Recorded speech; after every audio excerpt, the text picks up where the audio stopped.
Bonjour à toutes et à tous, ravi de vous retrouver sur 8 Mont-Blanc. Nous sommes le jeudi 21 décembre 2023. Il est 18 h, vous le savez, c'est l'heure du journal de la rédaction. Voici les titres. La vallée verte continue de panser ses plaies et les stigmates des récentes intempéries sont encore bien visibles. S'il ne reste plus que 4 routes fermées dans le secteur, près de 40 sites ont été impactés par les intempéries.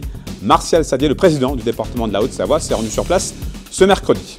Et puis un nouveau capitaine à la barre de Bonlieu Seine Nationale, Bertrand Salanon, a officiellement pris ses fonctions de directeur le 1er décembre dernier. S'il n'a pas l'intention de tout révolutionner, il entend bien imposer sa vision et son projet. Je vous le disais dans les titres, plus d'une semaine après, les stigmates des dernières intempéries sont encore bien visibles.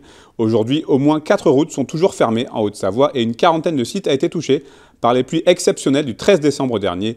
Pour constater l'étendue des dégâts, le président du conseil départemental de la Haute-Savoie, Martial Sadier, s'est rendu sur le terrain ce mercredi dans le Chablais. Routes fermées, maisons évacuées, on fait le point avec Kezia Poudou.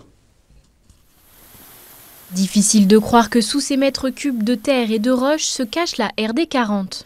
Les épisodes de pluie du 12 au 14 décembre n'ont pas uniquement provoqué de puissantes crues. Le Chablais a dû faire face à d'impressionnants glissements de terrain. À 7 h du matin, il y avait juste un arbre au milieu de la route et à 10 h, tout est parti.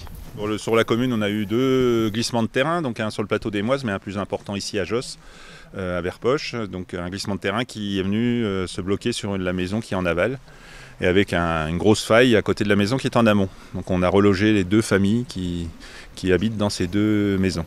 Une demande de reconnaissance de l'état de catastrophe naturelle a été effectuée par le maire de la commune. Rien ne laissait présager un si grand glissement de terrain.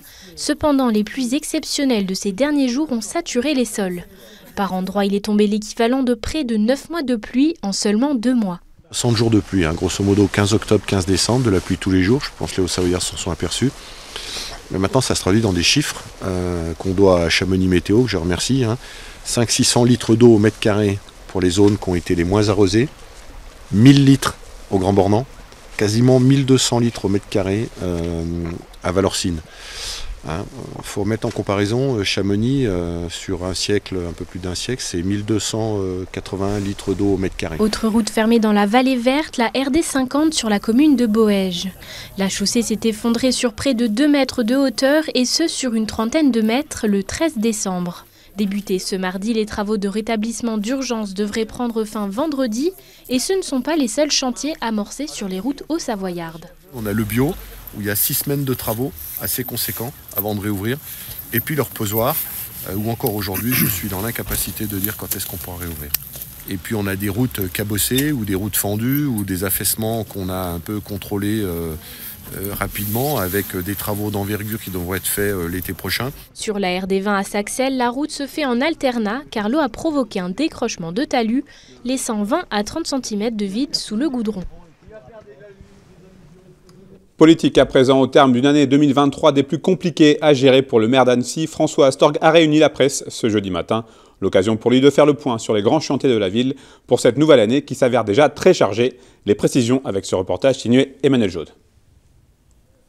Démission, sécheresse, crue ou même attentat, 2023 n'a pas épargné François Astorg et la ville d'Annecy. Mais à la veille de pouvoir démarrer un nouveau chapitre, encore faut-il dresser un ordre des priorités. Car des grands projets, il y en a, si bien que l'heure est aujourd'hui au choix pour concrétiser les évolutions les plus attendues par les Annéciens.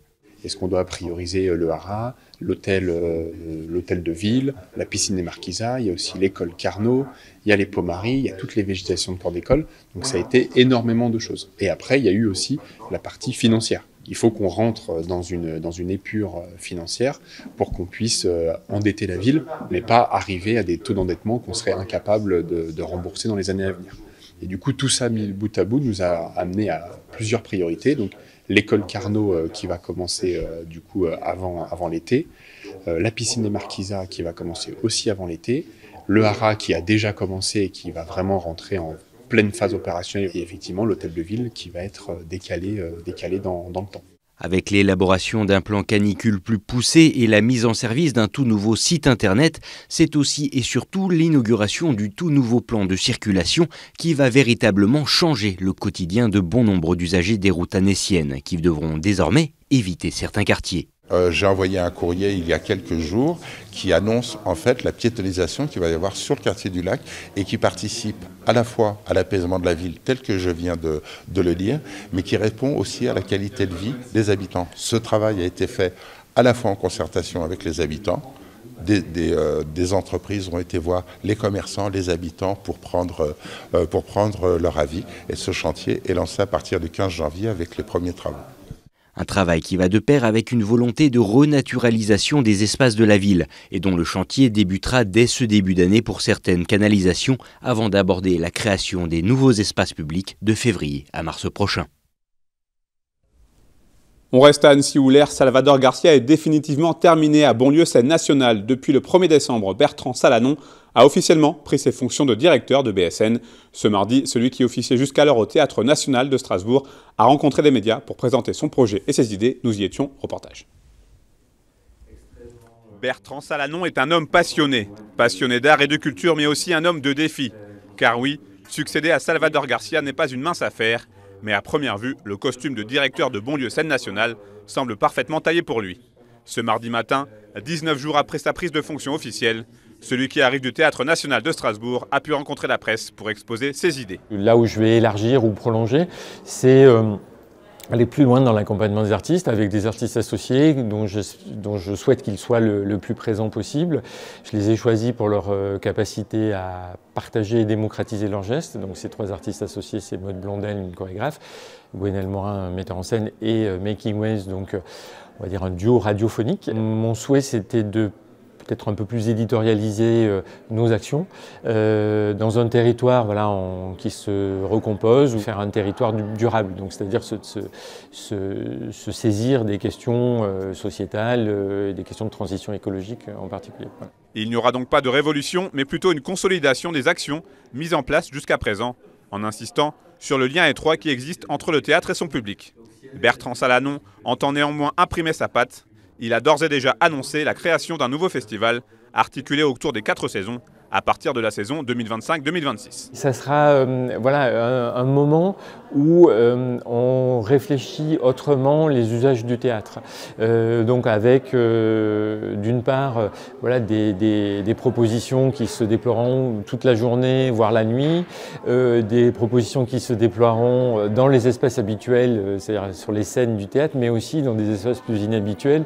Ceci dans l'idée de rejouer des relations